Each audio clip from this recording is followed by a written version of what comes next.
Bullet Points with Shotgun and Nat from the Y100 Morning Show. Well, today was an interesting start to the day. I had literally one job, and I blew it. Yeah, you did. I had literally one job, and I blew it. We were leaving yesterday, and we were talking about the show today, and I said, Natalie had reminded me that it is National Cheese Day. Yes, it is. Well, National Cheese Lovers Day. Oh, Cheese Lovers Day, and even better. You are a cheese lover. I am. I am. And so I was like, well, I'll have to pick up some cheese. We'll do some cheese testing, cheese tasting tomorrow. And so got a bunch of cheese and left the house this morning. I was getting ready to go. I turned my truck on early, and I'm like, oh, it is so cold. And all I could think about was how cold it was and getting bundled up and everything. I got into work, into my office. I sat down. I'm like, oh, I forgot the cheese. You forgot the cheese. So I texted Nat. I said, hey, I forgot the cheese. Expecting a text back that said, it's okay. What did I text back? I don't know. I was running a little late this morning, or I probably would have offered to go to your house and pick it up. But I don't even know if like Amy's awake that early or whatever. And yeah, I don't know how that would have worked. It was a tear face on the that I forgot it. And of course, I couldn't bear the thought of crushing your soul by not having the cheese. Yeah. So little peek behind the curtain here. Shotgun left in the middle of the show, but you would have no idea. No. Because we recorded in advance, like two little things in advance, so that he could go home and back, which is how long? It's a 13-mile round trip. Okay. So that's no joke. No, it's not. You booked it. You booked it, and you came in with like 30 seconds to spare before we had to talk again. Yes, and all the cheese. And all the cheese. I'm excited. So we are going to film a video doing, I'm going to put Shotgun through a cheese test. He's a little bit of a cheese connoisseur. I'm married to a cheese snob. Okay. And I will go ahead and say that. Now, I grew up, in my family, we grew up, especially when I was little, like really poor. So, like, I mean, I was standing in line with my mom for government cheese. So I love me some American cheese, like processed. Those Kraft slices. Kraft singles, man. I can eat that stuff by the pound. All right. My wife will not eat processed cheese. Okay. She considers it to be processed cheese product. Processed cheese product. Okay. So we are going to blindfold you and do a taste test here in a little bit and see how many you get right. Speaking of that, we did a little cheese trivia to see how many questions our friends could get right so they could win Rascal Flatts tickets. There was a couple of these that were pretty darn hard. Yes. Your trivia is always so hard. It's always so hard. I know. I mean, everything I put together is always, and I should just apologize ahead of time. It's like every day when Nat comes in, I'm like, I think we're going to have a winner in 1 song, 1 second today. Like, it's pretty easy today. And then I hear it and I'm like, no, it's not. Here's the thing, though. I will compliment you and say that you are kind of like a jack of all trades. You know a lot of things about a lot of things. So yes. You do family trivia nights. You have all this trivia knowledge in your head. Most people don't know this much trivia.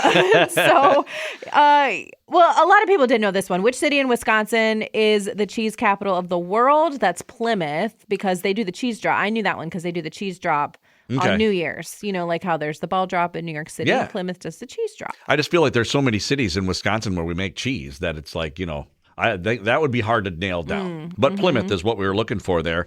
This one was surprising to me that nobody knew the answer to this one. It took us a long time. What is the name given to a person who sells cheese? Cheesemonger. Cheesemonger. Yep. And other dairy products too. It's not just cheese. Yeah. And then we kind of gave a hint with this one. Which Californian white semi-hard cheese is frequently recommended as one of the few cheeses that are safe to eat for migraine sufferers? I didn't know this, but it is Monterey Jack, Monterey being a city in California. I didn't realize that cheese was a trigger for migraines for some people.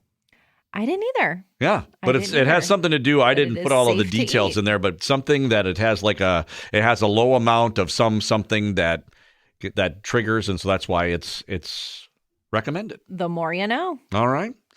Which semi-hard orange cheese made from cow's milk is named after a city in Wisconsin where it was first developed in 1885?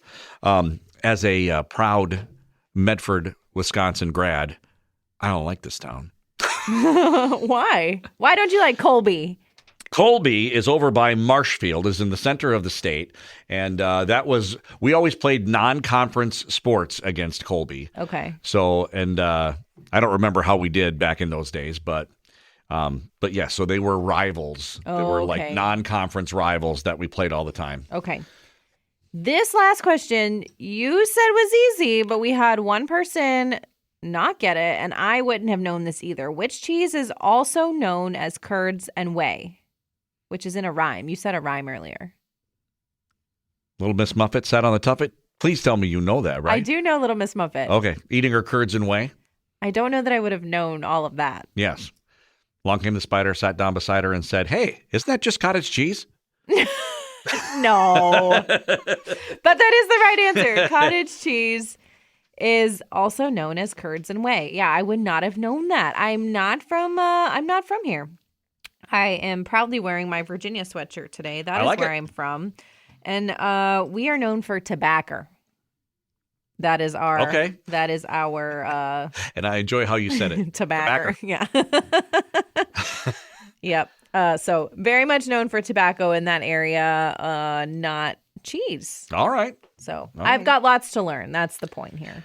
One of the other things that we learned about Nat today is that she will cook if pressed, but mostly she prefers crock pot, one pot meals. I cook to eat, not for fun. And 10 ingredients or less. Yes. Well, it's funny that because you made lunch yesterday, you brought in Japanese barbecue noodles, and I have to be honest with you, I'm a picky eater, and I was like, I don't know if I'm going to like this. I haven't had a ton of experience with Japanese food. Right. I loved it. Yeah. So I asked you for the recipe. You sent it to me, and I was like, oh, sweet. It's 10 ingredients. And I was like, that is my max. Any more, I couldn't have done this. Yeah, I would have been like, no, 11 ingredients, sorry. And they're all ingredients that I know. That's an important thing. Yes. Yes. By the way, people were asking for the recipe today. If you'd like it, you could just text the word noodle to 31003, and I'll send the link right to your phone. It's so good. I'm excited to try it. So then we asked listeners what their dishes were, what their signature dishes were. Here's one that came in after the conversation, so it didn't make it to air, but Amy makes Dr. Pepper ribs in the crock pot. Season with spices, throw them in the crock pot with barbecue sauce and a bottle of Dr. Pepper. Is this like a 2-liter bottle we're talking about? I don't know. I have made pulled pork with Dr. Pepper before, so I'm sure it is very delish. I've made rice with Coca-Cola before. That's a Colombian thing.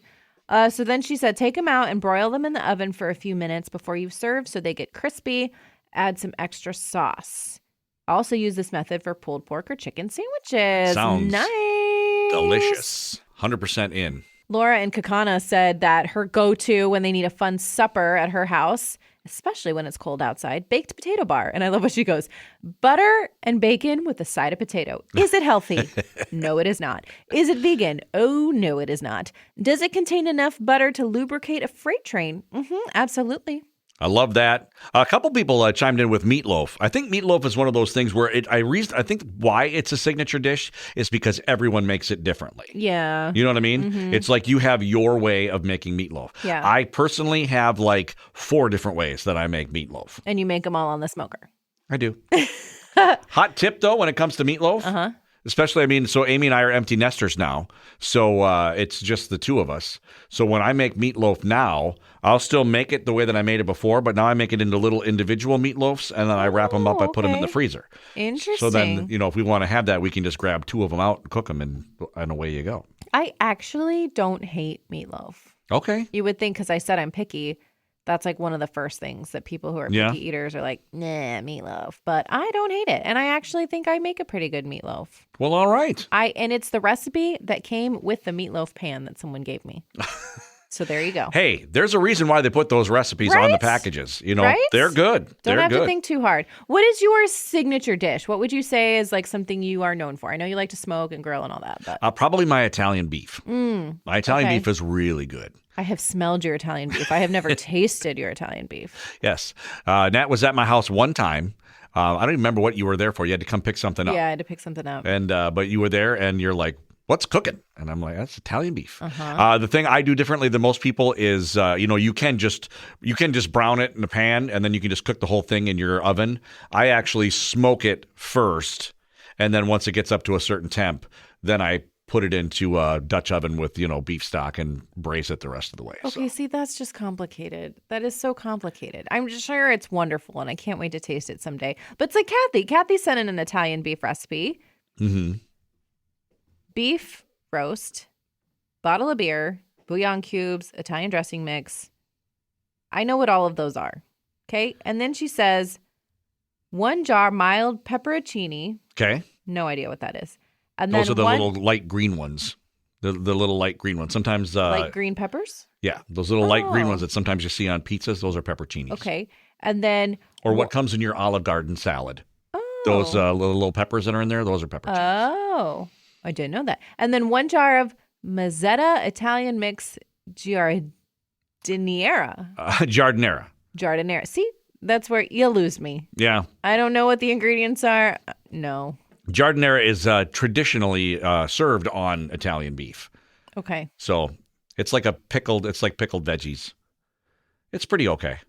I taught you something about food this morning, though. Do you remember this fun life hack? This blew my mind. I have never heard this before. Nat says that when she needs bananas for banana bread, instead of letting them sit on the counter and wait for a week like Ain't normal nobody people, got time for that.